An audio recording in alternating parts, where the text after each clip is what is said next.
Iran ও ইসরায়েলের সামরিক উত্তেজনা যখন ক্রমেই তীব্র হচ্ছে, তখন তার প্রভাব ছড়িয়ে পড়েছে সাইবার জগতেও। এবার যুক্তরাষ্ট্রের একটি বড় অবকাঠামোকে লক্ষ্য করে সাইবার হামলার দাবি করেছে ইরানপন্থী হ্যাকাররা।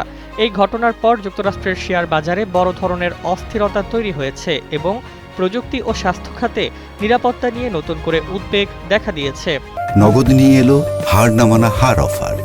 সর্বনিম্ন 10,000 টাকা রেমিটেন্স নগদে পাঠালে থাকছে স্বর্ণের হার জেতার সুযোগ।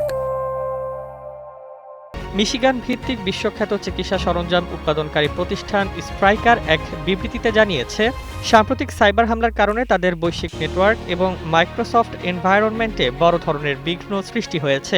ফলে কোম্পানির অভ্যন্তরীণ প্রযুক্তি কাঠামো সাময়িকভাবে অচল হয়ে পড়ে। স্প্রাইকার মূলত ডিফিব্রিলেটর, সার্জিক্যাল যন্ত্রপাতি এবং অ্যাম্বুলেন্সে ব্যবহৃত জরুরি চিকিৎসা সরঞ্জাম তৈরি করে। বিশ্বের বিভিন্ন দেশে প্রায় 15 কোটি রোগীর চিকিৎসা ব্যবস্থায় এই কোম্পানির পণ্য ব্যবহৃত হয়। তাই এই সাইবার হামলা শুধু একটি প্রতিষ্ঠানের ওপর আঘাত নয়, বরং বৈশ্বিক স্বাস্থ্যসেবার একটি গুরুত্বপূর্ণ অংশকেও ঝুঁকির মুখে ফেলেছে বলে মনে করছেন বিশ্লেষকরা। হামলার খবর ছড়িয়ে পড়ার পরপরই যুক্তরাষ্ট্রের শেয়ার বাজারে প্রতিক্রিয়া দেখা যায়। স্প্রাইকারের শেয়ার দাম একদিনেই 3% বেশি পড়ে যায়, যা বিনিয়োগকারীদের মধ্যে উদ্বেগ বাড়িয়ে দেয়। বাজার বিশ্লেষকদের মতে, যদি এই ধরনের হামলা আরও বড় পরিসরে ছড়িয়ে পড়ে, তাহলে স্বাস্থ্য প্রযুক্তি খাতে বড় ধরনের আর্থিক ধাক্কা লাগতে পারে।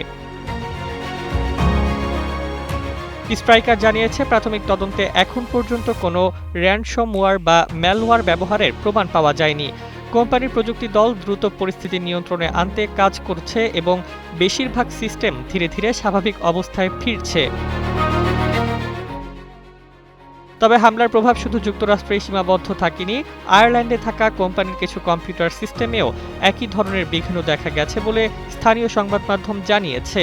এতে বোঝা যাচ্ছে হামলাটি ছিল আন্তর্জাতিক নেটওয়ার্ক লক্ষ্য করে পরিকল্পিত।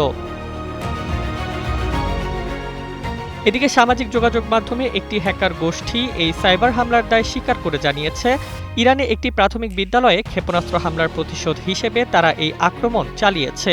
ইরানি সংবাদ মাধ্যমের দাবি, ওই হামলায় অন্তত 168 জন শিশু নিহত হয়েছে, যদিও বিষয়টি এখন তদন্ত করছে পেন্টাগন। মার্কিন গোয়েন্দা কর্মকর্তারা আগেই সতর্ক করেছিলেন যে ইরানে বিমান হামলার প্রতিক্রিয়ায় তেহরান ঘনিষ্ঠ হ্যাকাররা যুক্তরাষ্ট্রের গুরুত্বপূর্ণ অবকাঠামোতে সাইবার হামলা চালাতে পারে। সর্বশেষ এই ঘটনাকে সেই আশঙ্কার বাস্তব উদাহরণ হিসেবেই দেখছেন বিশেষজ্ঞরা। বিশ্লেষকদের মতে, আধুনিক যুদ্ধ আর কেবল সীমান্তে বন্দুক বা ক্ষেপণাস্ত্রের লড়াইয়ে সীমাবদ্ধ নেই। এখন যুদ্ধের নতুন ময়দান সাইবার স্পেস, যেখানে হাসপাতাল, প্রযুক্তি প্রতিষ্ঠান, এমনকি শেয়ার বাজারও পরিণত হচ্ছে সংঘাতের নতুন লক্ষ্যবস্তুতে।